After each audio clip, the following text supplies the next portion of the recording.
They always said I'm wrong, but what they doing today?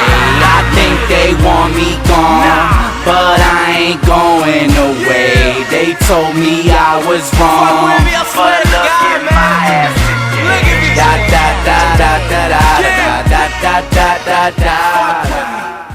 Yo guys, what's going on? I'm Tim Kelly of TheRealSportsTalk.com, bringing you a recap of some Thanksgiving football action. First off, I'm recapping this because my family is celebrating Thanksgiving on Saturday this year, because we have family that is going to other states for other sides of the family and things like that. So it's not that I have no life and I'm just doing these videos on Thanksgiving because I have no life. It's because I watch this game because my family is strange like that. So let's get into the first game. That is the Houston Texans defeating the Detroit Lions in overtime, 34-31.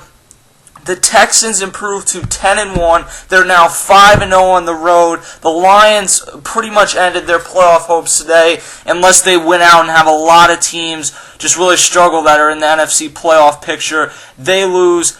They dropped to 4-7 with a 2-3 record at Ford Field. So a disappointing game for the Lions, and it's quite honestly one that in regulation they won the game. And that the stupid rules that the NFL had in place, which I'll get to in a moment, those rules cost the Lions not only a chance to win this game, but potentially a spot in the playoffs. Now it still wasn't going to be. They still were only going to be 5-6, but 5-6 is a whole hell of a lot closer to the playoffs than 4-7 is.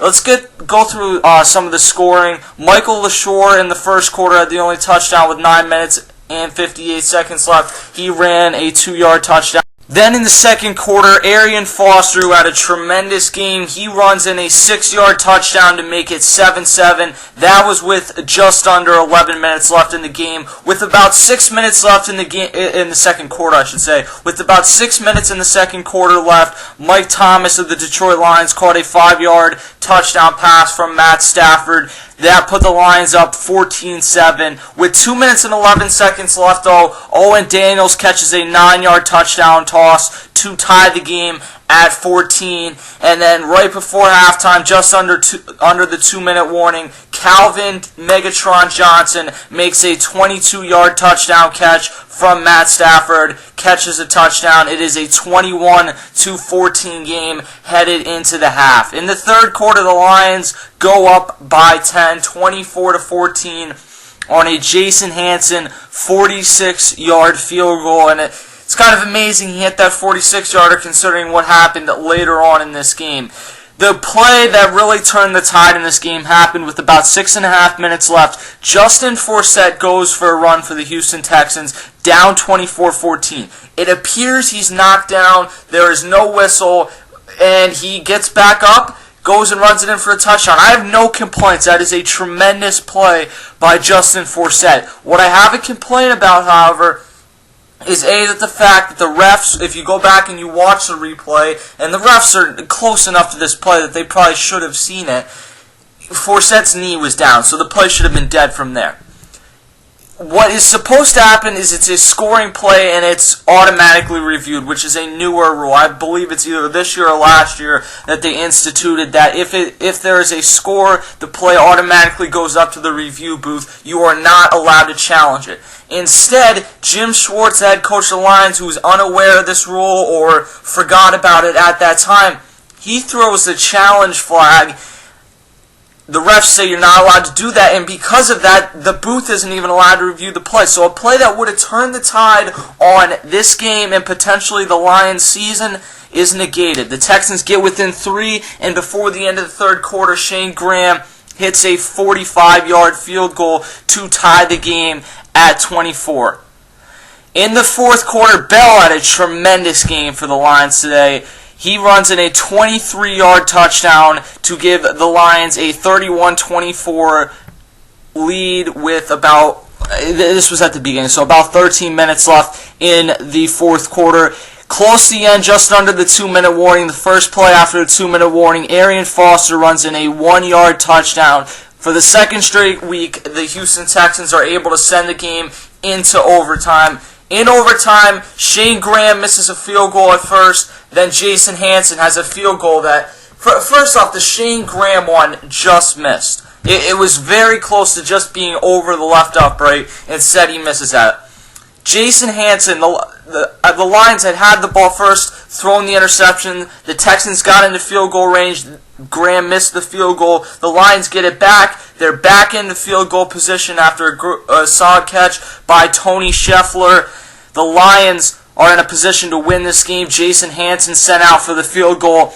It hits the right upright. At first glance, I thought it hit the right upright, went in, and the Lions had won the game, and it was over. Instead, it hit the right upright and bounced back out. The Texans would end up getting in position to give Shane Graham a 32-yard field goal, and the Houston Texans improved to 10-1 with a 34-31 win, essentially eliminating the Detroit Lions, a team that made the playoffs for the first time in over 10 years last year, from going to the playoffs for back-to-back seasons. And in that division, they were long out of the division race, and this basically takes them out of the wild card race, especially if either the Cowboys or the Redskins were to get hot, because those are the two teams that are right there with them.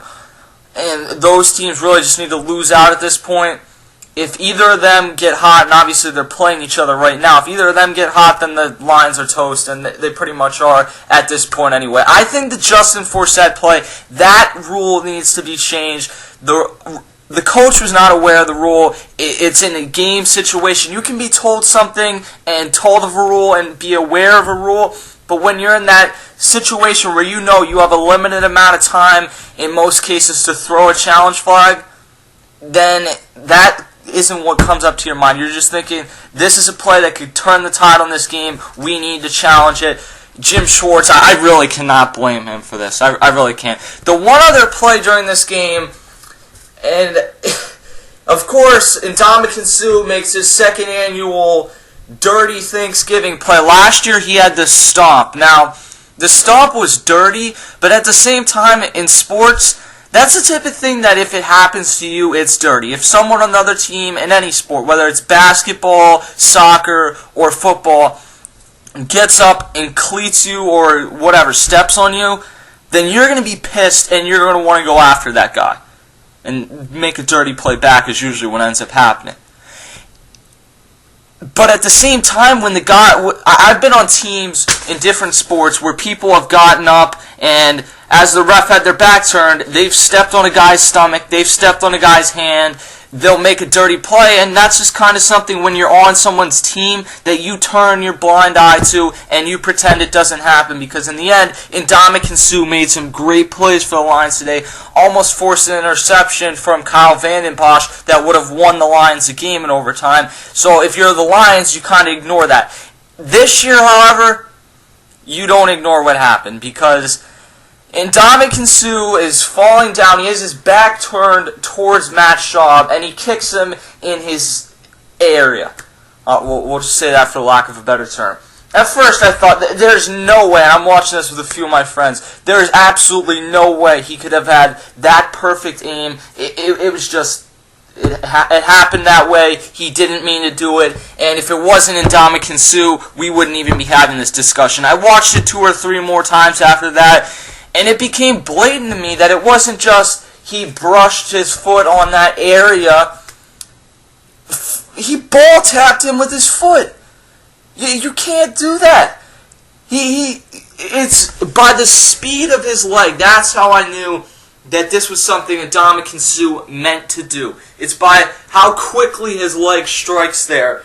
And any guy who's ever been in that situation has to feel for Matt Schaub, be very happy Matt Schaub won this game, and Ndamukong Suh just ends up looking dirty again. Now, I think we've gotten to the point where we realize that even though Ndamukong Suh might say he doesn't want to be viewed as one of the dirtiest players, he's going to be, that's the style he plays, and if he's on your own team, you like it. You don't like that he goes out and does stuff like this. But there's other times, like when he throws Jay Cutler to the ground, that when you're a fan of that team or when he's on your team, you say, you know, that's a little borderline dirty, but that's a guy that wants to win, and that's something you like. When he's on the other team, whether you're playing or you're a fan of the other team, you view that as dirty, and you really hate that guy, and that's why Ndamukong Suh is not very well respected by his peers. At halftime, we heard a few different guys on. I think it was Shannon Sharp and I think it was. I don't know. It might have been Phil Simms, but they're both discussing how they could get up and they could shake guys like Reggie White's hand after the game. Reggie White's probably the greatest defensive lineman that's ever lived, or the guy that leads has a career record for sacks. I can't think of his name, but they could get up. Bruce Smith. They could get up and they could shake their hand after the game because they might have taken some hits from them, but they respected the way they played and they knew that they were just great. They said they could not get up and shake Ndamukong Suh's hand after a game because he is a dirty player. And I mean, as a player if this guy's on my team, I love it. I love that this guy takes some cheap shots occasionally. He's a great player.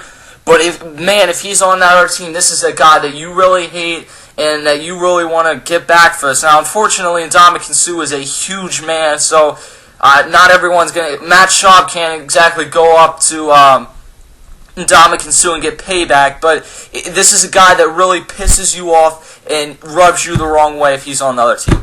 I don't know. I don't think Ndamukong Suh will be suspended because I think you can make the case enough that this was not on purpose, but I think anyone that really watches it realizes that what Ndamukong Suh did was on purpose. Texans improved to 10-1. They beat the Lions. I'll see you guys later. Just a little bit around the corner from fear. Be there.